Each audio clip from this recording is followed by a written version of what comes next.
yan, ma'am. Ito yung yung susunod na segment natin, yung pinakaantay ko, ma'am eh. Kasi sige. gusto kong marinig kung ano ba ang balita sa IMEG ngayon since nandito. Makikichismis. Yes. Alamin natin, ma'am, Yes, kung ano ang sir. mga latest na balita mula po kay Sir Gamba. Sir.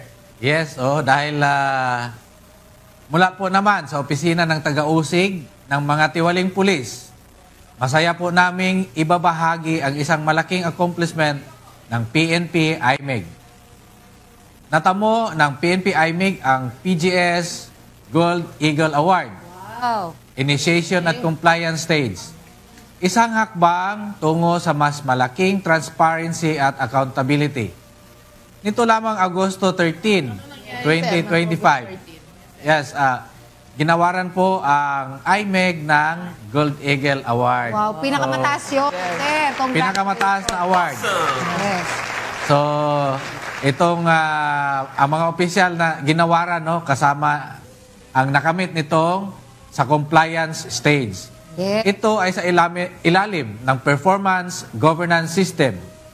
Kinukumpirma ng prestihiyosong pagkikilala na ito ang matagumpay na pagsunod ng IMEG sa mga kinakailangan sa unang yugto ng PGS or Performance Governance Pathway.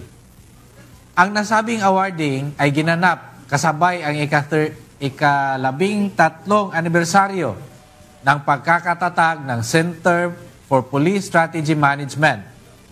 Ang seremonya ay pinangunahan ng panauhing pandangal at tagapagsalita na si Mr. Ramon S. Ang, President at Executive Chief Officer ng San Miguel Corporation.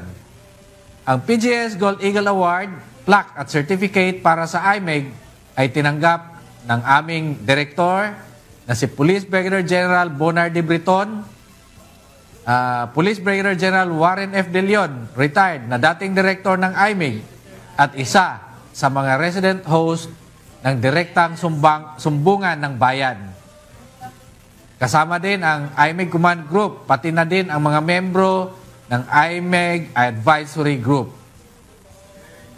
Masaya din naming ibinabahagi ang mga tagumpay na seremonya ng pagpasimula para sa pagpatayo ng gusali ng IMEG Building ngayong araw. Wow, may extension na, sir? Yes.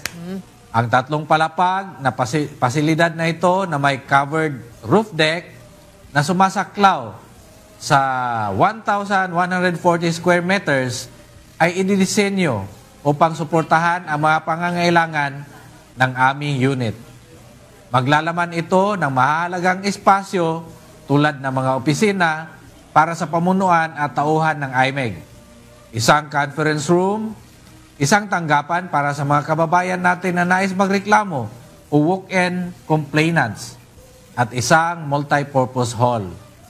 Ito ay hindi lamang isang functional headquarters, kundi ito ay magsisilbing sentro kung saan pinalakas ang disiplina, pananagutan at kapakanan ng aming mga tauhan. Narito naman ang mga naging operational accomplishment ng IMEG mula January 1 to September 3, 2025. 8 entrapment at buy-bust operation, 29 service of warrants of arrest, isang service ng search warrant, 4 unauthorized PSP accosted, and 358 administrative cases filed. Meron din tayong 49 na criminal cases na na-file at 62 complaints were accommodated. 888 walk-in complaints. So kung kayo man po ay nakaranas ng pang-aabuso o may nalalaman tungkol sa katiwalian o mga illegal na gawain ng isang pulis, ay maaari kayong magreklamo o magsumbong sa aming tanggapan.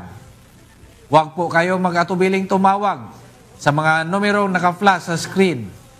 Bukas po ang aming tanggapan 24/7 saan mang dako kayo ng Pilipinas, sa NCR, Luzon, Visayas at Mindanao. Huwag po kayong matakot at andito po ang IMEG na tutulong sa inyo. Abusadong pulis, isumbong sa IMEG. Yan, isumbong sa taga-usig. Ano, Yes. sir? Taga-usig. Itong ano natin, no? Meron tayong QR code Yes. Yes. na Ayan, sir, yung no? in. So kung i-click po ninyo yan, i-scan ng ating mga kababayan, kasi alam naman natin, maraming nagtatakot magsumbong against sa pulis. Yes, Dahil sir. Matatakot. pulis yung isinumbong mo, nagsumbong ka rin sa pulis, Sa pulis. yung impression nila, Kakampihan. baka magkampihan ang Yes, mga sir. ito. But inaano namin sa we are giving our kababayans the assurance na itong QR code na ito, pag ikinilik ninyo, lalabas po doon yung complaint sheet. So hindi ninyo kailangan na magpunta pa sa estasyon Pilapan na. or magpunta dito sa opisina. Mag-fill up na lang po kayo.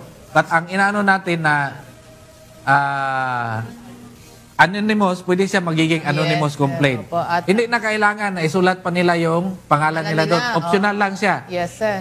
Ang nire-require natin is yung contact number para kung meron kaming additional na information na kailangang hingiin, pwede namin silang makontak, Yes. matawagan.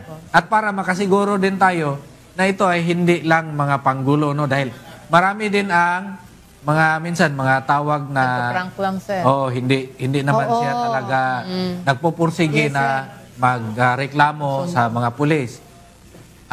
Meron din tayong kwan dyan, no, sa loob ng QR code na yan na pwede silang mag-upload ng mga pictures or videos na nakuha nila sa Gusto kwan, nilang no? i-report ever, Na sir. kung gusto nila, ano yung gusto nilang i-report sa atin sa pulisya para yung kwan natin, mga teams, no, sa lahat ng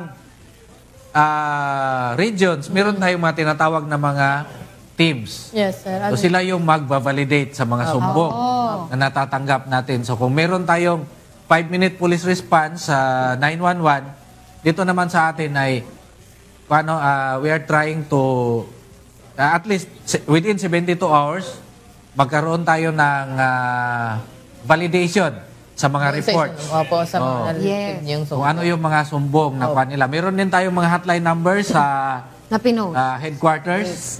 Kung nandito lang naman sila sa malapit sa Krami, pwede sila tumawag dyan sa hotline number. Meron din tayo sa Luzon Field Unit na nakabase sa Pampanga.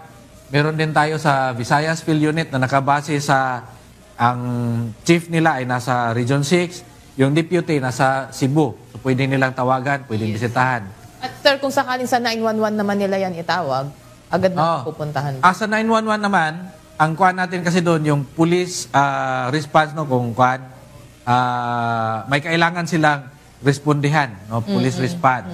Itong sa atin, mga sumbong, kung inabuso sila ng pulis, no, may mga irregularities na nagawa ang ating mga kapulisan, pwede nilang gamitin itong QR code. Kasi mag-fill up lang sila doon. Ano yung sumbong, sino Hindi na yung kailangan sinusumbong. pumunta Hindi na nila kailangan pumunta. But inaano natin na within 72 hours, magkaroon tayo ng feedback doon sa mga sumbong nila. Yes. Oo. So, malaking bahagi ng Philippine National Police ang pagkakatatag sa IMEG. 13 years na po. Bago lang ang IMEG natin, no? 13 years. 2019 siya, less than 13 years pa siya. Opo. So nag-umpisa siya as a Counterintelligence Task Force hanggang naging National Support Unit na siya. Yes. So, Congratulations, Ayun. sir, sa IMEG. maraming salamat din sa mga past leaders, no, na naghubog Yes. sa opisina ng IMEG at saka yung suporta ng mga taong bayan. Yes, sir.